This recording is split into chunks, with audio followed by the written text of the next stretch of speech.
Imagine a life where you wake up without the weight of money stress, where your time is truly yours, not traded away, but multiplied. Today's guest didn't just dream that life, he built it and then turned it into a movement. Mike Wolf is a real estate legend, a global mentor, and a heart centered philanthropist who's completed over 3,000 deals in his 30-year journey. He's been featured on NBC, Fox, and TEDx, and has helped thousands unlock the kind of freedom most people only talk about. But what sets Mike apart isn't the number of properties, it's the size of his vision. He's traveled to more than 93 countries, built homes after disasters, and invested not just in real estate, but in people, communities, and transformation. Buckle up. This isn't your average money talk. This is about flipping the script, breaking free from the hustle of hamster wheel, and creating a life that works for you. All right, Mike, it's so fun and a pleasure to have you here today. Good to see you again, as I always. know, I know. We've known each other for a while, and we had a little moment of pause, and then boop, there you were again. Exactly. Yeah, it was a very nice surprise. Very nice. I'm very grateful. Nothing like dear friends, and that's the money, right? I agree. Yeah. You there's the flip moment, Mike, when that one decision that changed your life, right? The moment you stop chasing the money and let the money chase you. What was it? What happened? Yeah, that's a great question. Because there's been a few points. I look at my life as a progression from this level, then I get to this level. There's always another level, and Right. so I'd say the most defining moment was I had in a home like most entrepreneurs. I was a control freak. Like most entrepreneurs, I thought that nobody could do what I did as well as I did, so I thought I had to be involved. And I think it's when I uh, hired my first person on my team and realized that they were way better than me at what they did. And I'm in real estate, so this happened to be a property manager, and I was managing my own property, a bunch of my own properties, and then I got to the point where I needed some help, and I hired this other property manager. They did a way better job than me, and even after I paid them, I was still netting more money because I wasn't doing a very good job, even though I thought I was. And so after that, I started to delegate almost everything within my businesses. And that's where I started to make, ironically, when you work hard, you don't make nearly as much money as when you work smart. Right. And so not only did I get my life back, I started to make more money. And that's probably the most defining moment in my career is that transition from being the worker bee to being passive and making my money work for me. You got that. It just blows me away. You have that laid back feeling. You've got the freedom formula, and you're like working on vacation, right? And people talk about passive income like it's a fantasy, but you've lived it for decades. I've known you for decades, really. What are hidden levers, right? That most people overlook when they're trying to build real freedom. Well, I think the one I just mentioned is huge, not delegating. And now, I mean, it's so easy. We've got AI and we've got people overseas always looking for work that will work for a lot less than, we're willing to work for. Doing some of those things like marketing and creating logos and all this stuff. And so I think this is by far the best time in history to be an entrepreneur. There's just so much available means of help and taking yourself out of the equation. So that's number one. But also it's learning how to get paid, doing something one time, getting paid for it over and over and over. And that to me is the definition of passive income. You have to do that thing one time, by the way. A lot of people think, oh, well, passive income, I don't have to do anything. The money starts coming in. No, it doesn't work like that. You have to actually do something one time, but then get paid for it. So it's all about leveraging your time, leveraging your money to work hard for you so you don't have to do it yourself. And I think if it, just doing those two things, delegating and getting and automating things and taking a bunch of stuff off your plate. And you said working. I'm not actually. I never really feel like I'm working. Like I'm kind of the dreamer in my business. Yeah. Things pop into my head, and it's like you should do this, but I never anymore think, oh, I'm going to have to figure out how to build it. It's like I can't. Hey, I came up with this great idea. I happen to know a lot of people now from being in business for many many years, and then I always know somebody who can take that off the ground, and so I put it in their court, make them a partner, and then I go on to doing what I'm good at, and that's just dream. I don't even intentionally do it. Just having these downloads from the universe pop into my brain, and then, but not. Back in the old days, that meant, oh, well, I've got to do this and I got to do this and I got to do Right. this. Now it's like, no, I'm not doing any of that. And if it does require me and I don't like the parts that involve me, I'm not going to do it. I'd rather just drop the idea altogether and come up with the next thing. Yeah. Right. What I really appreciate about you is you've gone beyond the deal and you've rebuilt homes in New Orleans, supported orphanages, brought clean water to communities. That's not just wealth. That's a living legacy, which I talk about all the time, and very generous. And obviously, that shaped your empire, right? Oh, big time. Well, I think that giving back and being able to make a difference is so important. And so you mentioned New Orleans. After Hurricane Katrina, I built Right. some teams and we fixed up a bunch of homes and brought some people back, and it was not for profit. And when people ask me what my favorite real estate project of all time that I've ever done, they always think it's going to be the most lucrative one. And that's the one where it didn't make any money. But Yeah. you can't put a price on how it makes you feel. And also when I go back and I see some of the people that I know that they would not be back in New Orleans right now if it weren't for the fact that we were able to do what we did. You just can't put a price on that. And so when some of the other causes, like you mentioned, children, animals, because neither of them have a voice really. When you can make a difference and an impact on the things that are really important to you and significant, I think that's far more exciting than another deal and another paycheck. And you can't replace the feeling that you get from that. That's real success for sure. Right? Really, to me. And in the meantime, what is it? You've seen more than 90 countries, is that right? Yeah, I did not too long ago, a couple months ago, I did my 93rd country. I went to the country of Georgia, not the state of Georgia, the country of Georgia, which was part of the former Soviet Union. And that was my 93rd, and I'm hoping to break 100 maybe in 2026. We'll see what happens. It looks like it the way you're Yeah, going at that's it pretty for sure. promising. Yes. What did the world teach you about abundance, right? That no classroom could ever. So much, so much. My travels have definitely shaped my outlook on life, how I see just the whole framework that I use within my day to day. And so I'll give you a really good example. Um, many, many years ago, when I went to Thailand for my first time, must have been like 25 years ago, maybe.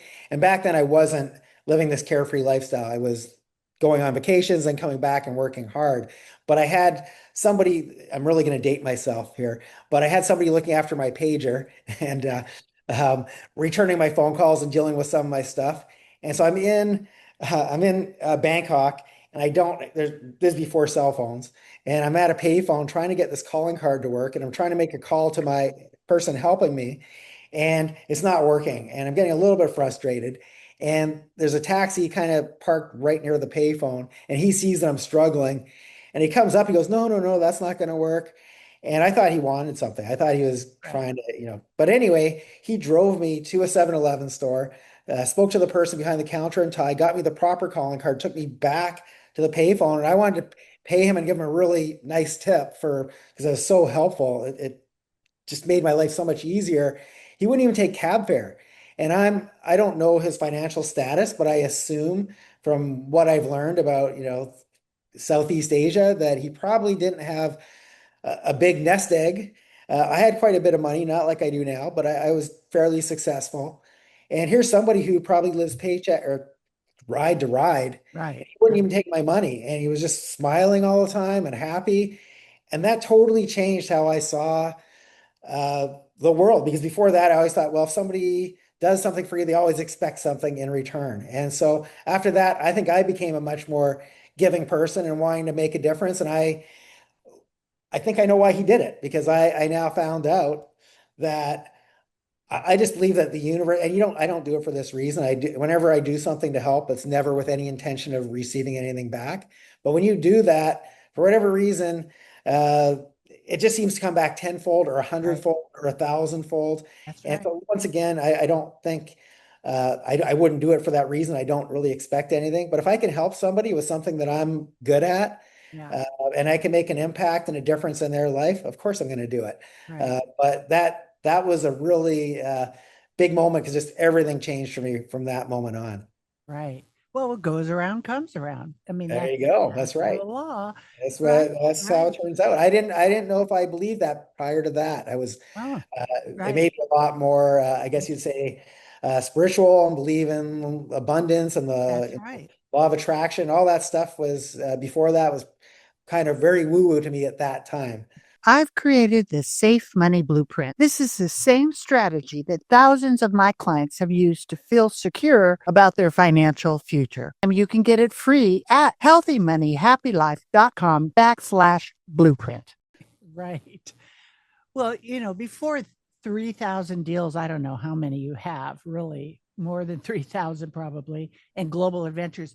There was a mindset shift, right? And God's spirit, and something happened inside of you, an inner decision that transformed you, right?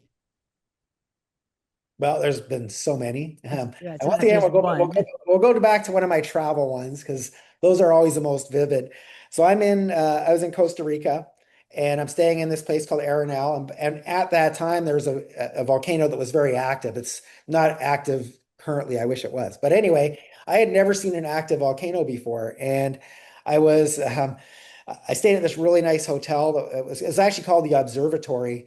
And they called it that because before it was a hotel, it was owned by the Smithsonian, and they would measure the seismic activity. They observe the volcano, measure the seismic activity, and it was pretty much as close as you could get without being in danger from that volcano.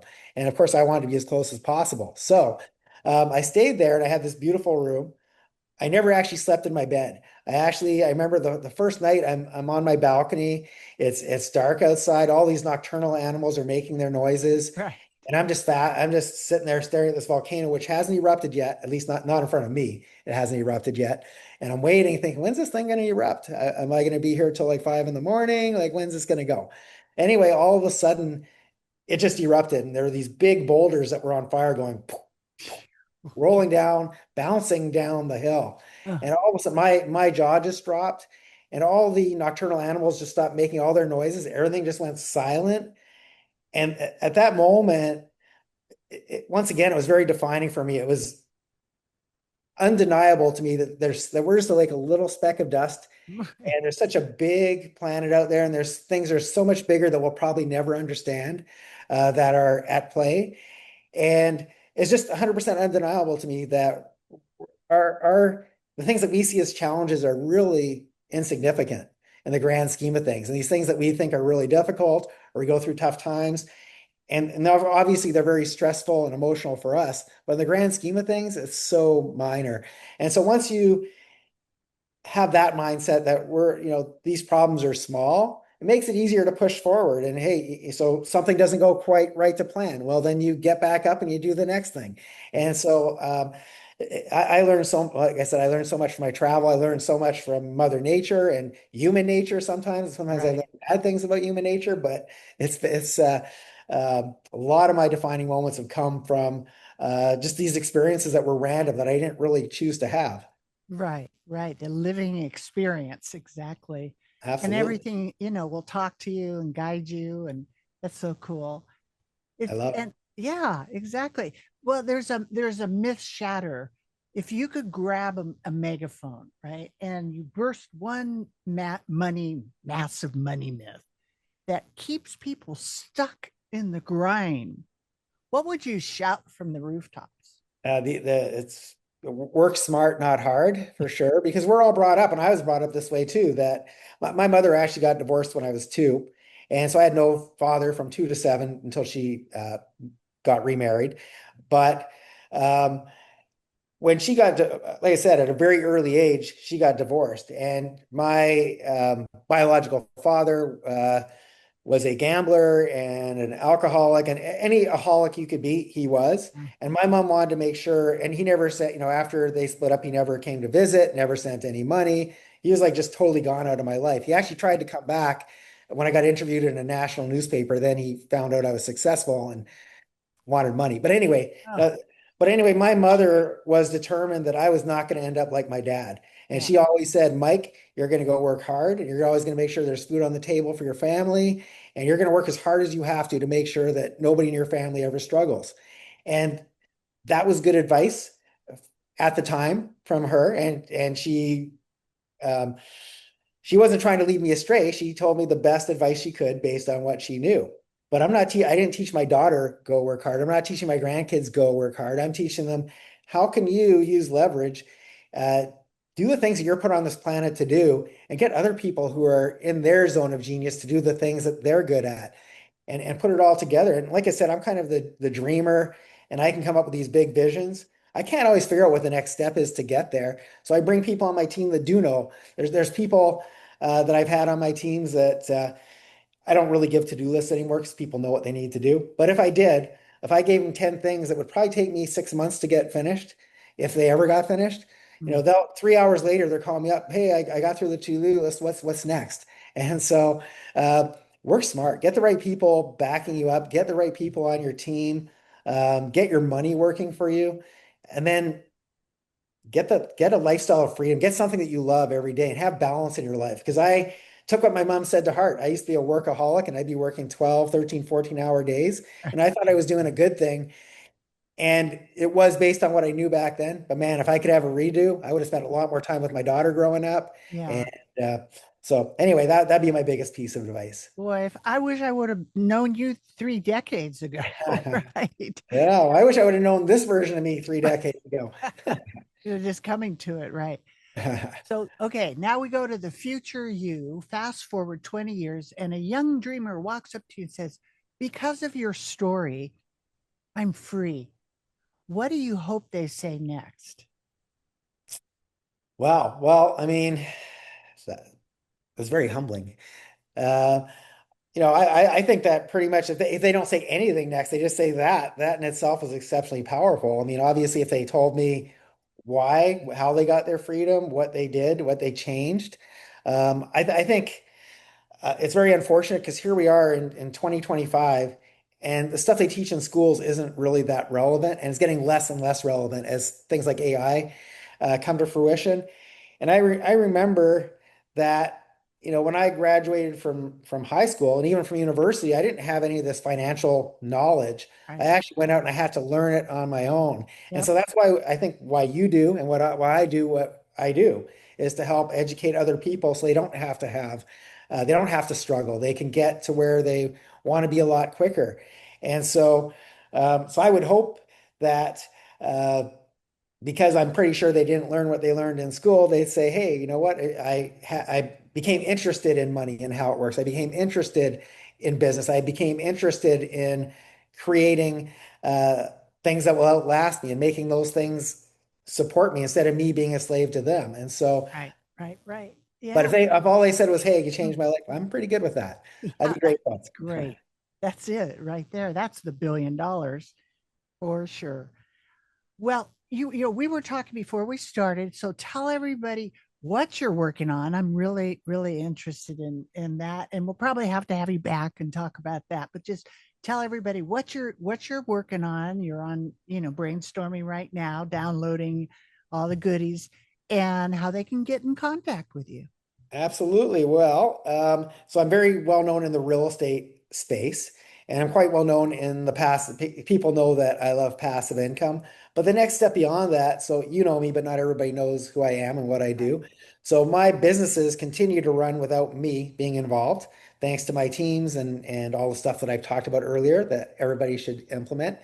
But so I spend a lot of my time when I'm not with my daughter and grandkids, I spend the rest of my time traveling the world. And as you mentioned, I've done 93 countries now. Yeah. So invariably when I travel, well, I've been traveling full time for about 12 years. And over those 12 years, I have learned a lot of things about, well, how do points work for, status points with the airlines and with the credit card companies. And how can you, like right now I'm staying at a really beautiful, I have a really nice suite and I'm in Los Cabos and I've got the beach just right over there. I had to come in to do the call, Right. but I spent, what is it, $400 for the entire week to be here. And there's people spending that for one night in a lesser room than I'm in to be here. And so I love to teach people, well, how can you get, first of all, how do you get the freedom so you can do that? And how can you have passive income support you so that you don't have to worry about working if you don't want? But also how to travel better, because I see people, they have this misconception that it has to be expensive. And I can tell you that I only stay at really nice places, but I almost never pay what other people are paying. And so I want to teach people how to do that. I want to show them how beautiful the planet is, have pictures and videos of some of my adventures and give them some ideas where they might want to go. And then also just share some of the mindset stuff. Because when you travel full time, I think that's the best personal development you could ever do. When you travel by yourself for years and years, and especially at first, almost everything was out of my comfort zone. Now my comfort zone's gotten really big. But when you do that, you learn a lot about yourself. And so I want to teach people some of that stuff too, the mindset and some of the strategies. If you're doing that, how do you maintain a routine? How do you make friends? How do so I decided I'm going to create a brand called Worldwide Wolf. And so that's actually why I locked myself down in Cabo. I'm spending some time on the beach, but whenever I'm in my room, I'm actually creating some content for that. Because remember I said passive income is doing something one time. Well, I'm doing this one time. And then those recordings will be there forever. So if somebody, by the time somebody watches this, I am going to have a group in school, a basic community of people that want to learn to travel better. Some of them are already traveling and want to learn how to do it more strategically. There's some that maybe are thinking, hey, I'd love to get out of my job and go do the travel thing. So anyway, it's totally free, and I just want to share all my knowledge. So I don't know my team is actually creating the school group online. For those of you who don't know what school is, it's an online community, SKOOL. That's spelled like the traditional. Oh, okay. Yeah. But if you Google that and Worldwide Wolf, you should find me. But if not, just email me, info@mikewolfmastery.com. Info@mikewolfmastery.com. Wolf with no E. I'm sure you'll just put a link. So Right. once again, I'm delegating and making it easy for them. So Right. Very, very cool. Put me on that list. We'll definitely. absolutely. Well, I'm going to have. I know you do travel quite a bit, and so I'll show you. I'll give you some tips and pointers so we can make it even more fun for you. That'll be really fun for sure. Mike, it's always a joy to talk to you. And That's great to see you too. Thank you. so good to see you. Thank you so much for joining us today, and we'll look forward to seeing you again. Thanks for having me. All right. Mike, this conversation is like oxygen for anyone suffocating under the weight of the work harder, retire later myth. You reminded us that freedom isn't reserved for the lucky few. It's built through intention, strategy, and heart. If today's episode sparked something in you, that quiet voice whispering, "There's more for me," listen to it. And visit MikeWolfMastery.com. Discover how to step off the hamster wheel into a life that loves you back.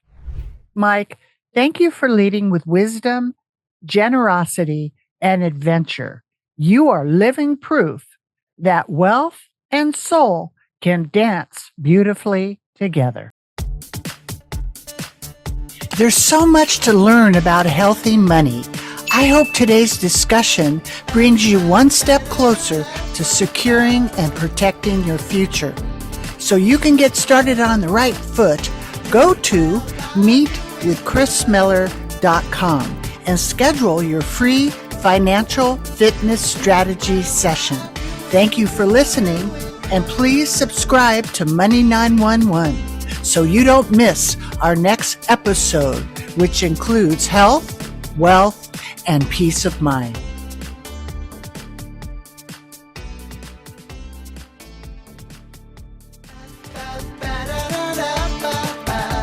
The power of purpose. Doing well by doing good.